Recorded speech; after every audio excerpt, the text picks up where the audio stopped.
So now we're going to move into what is sometimes called Jeffersonian America or the Jeffersonian era. And what I really think is interesting about this particular section is that, when we covered, just for example, George Washington, despite some elements now that is controversial about him, for the most part, he's seen as a man of the times and also a visionary person at the same time, who has a legacy that's a little more easier to wrap our heads around. Even with regards to the slavery part, his setting them free and giving them provisions at the end, even though I don't know if we should give him too much credit for that, but there's something to be said for that, right?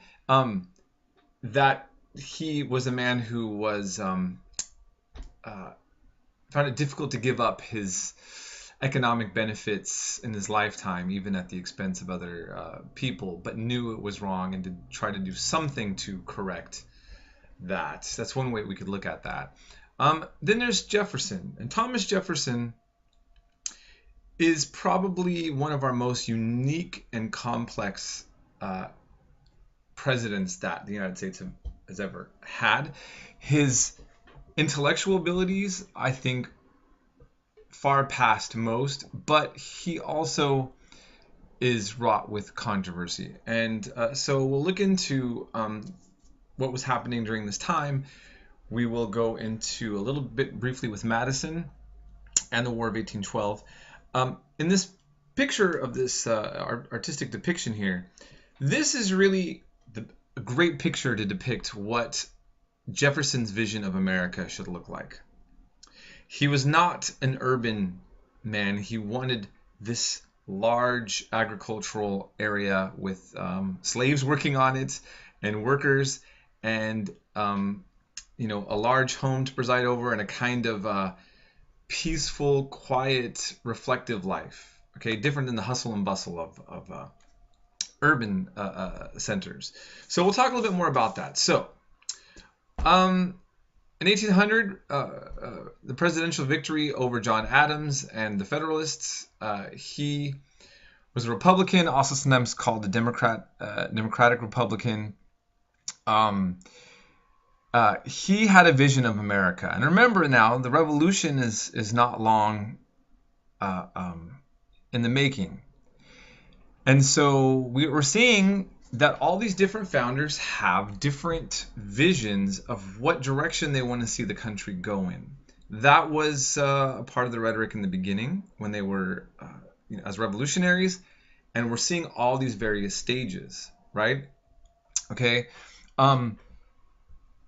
So he basically didn't want much to do with urban centers, okay? And we see this in all societies up until now, is the difference between what agricultural people in the agricultural sector have from the merchant class or the people living in the cities. I mean, just think about even the Central Valley in California as opposed to the city, San Francisco, or the Bay Area.com, or then you have big farmland and farming communities, how different the values can be. During the war up to Iraq, you saw much support of that in, let's say, the Central Valley, and anti-war sentiment was really strong in the urban centers by the coast. And that's kind of been a trend in the United States. I mean, I'm just kind of pointing that out to kind of just show you, when we think about liberals being in the urban centers and conservatives being more in agricultural, that just seems to show up in almost every society that I've studied. The conservatism of peasants is something that gets thrown at them by college-educated people from bigger cities and so forth, okay? In Russia, everywhere. Anyways, thought I'd point that out. He did believe in universal education. He was definitely a man, if you recall, looking through, remembering some of what we discussed earlier, I really talked about Jefferson being a man of the Enlightenment. I think that out of all of the founding fathers, if there was one founding father that represented that European trend of the Enlightenment, it would be definitely him. And I don't know, and my knowledge could be limited on this, but I don't know of any other founder that I think did emulate in the Enlightenment aspect of Europe as much as him. And to clarify, what was the Enlightenment? It was a kind of a radical time of questioning religion and science and really believing in the power of intellect and kind of rethinking many things, which was going to partly influence this American Revolution and definitely influence the French Revolution. Okay, so which he supported. And that's the other kind of, this is the thing that I want to point out about Thomas Jefferson. I can't think of anybody that is more full of contradictions. I mean, we talked about the contradiction of saying all men are created equal and then having slaves. But it's a little bit more complicated than that with him. Here's a guy who had sympathies towards Shays' rebellion. But he wouldn't have had that sympathy if his slaves rebelled. I guarantee you. Okay, and later we'll see when the Haitians have a revolution of slaves against the French slaveholders, he does not favor that one. You know, he favors the French Revolution, and he is against the idea of monarchy. He tried to almost pull himself off as like a man of the people of the earth, but yet aristocratic, like anti-aristocratic aristocrat. He was known for having dinner parties where he was basically in pajamas and old slippers, kind of just down to earth, casual. And you'll see in the article with this, even the way he had slaves, basically you didn't see his slaves. Dinner would just kind of pop out of portholes in the house and wine glasses, and everything was kind of meant to give off a kind of less monarchical aura, and yet he had it, right? I mean, it's tricky.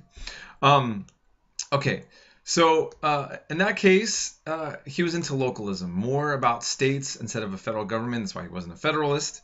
Also, and really believed in limited federal government. And this is why that most conservatives now in politics, mainly in the Republican Party, as you'd see, really celebrate the legacy of Jefferson, because Jefferson was not about big government spending. He was not about having a strong central state in the way that I would argue that George Washington did, but he wanted it to be limited. What I would say is kind of, in my opinion, things get a little bit silly in modern politics, is you'll have people put Washington and Jefferson in the same category as if their visions of America was the same. And I would argue that they weren't. I think we've already seen that proven. Now, you can still celebrate their legacy as contributors to the building of this country. That's fair. But I think if you're going to talk about the political visions, I think there's a case to be made that many of the things the Democrats do, although I don't know what George Washington would have been, he may have supported, or he may have supported he obviously would have supported a stronger central government, because that's what he did in his lifetime. Jefferson, different. Okay, so I'm just pointing that out. Now, I'll end there actually, and I'll just kind of go back to other aspects of American life during this time. Okay, again, we're also going to look into more about the kind of quirks of Jefferson, such as his own Bible that he edited and so forth. But we'll talk about that a little bit later.